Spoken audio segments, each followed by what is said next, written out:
obedience to the prompting of the Holy Spirit. And I am honored and privileged to be able to stand here with you today.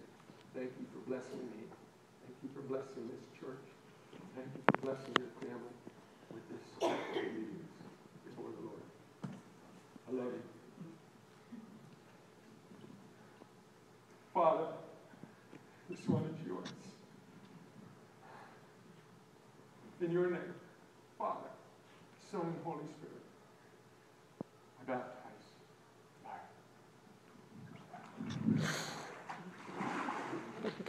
Get back up, get back up.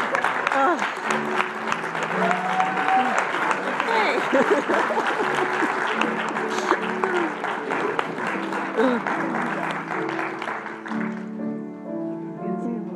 It's like, uh-oh, don't do a backbend, Dad. Don't stop doing it.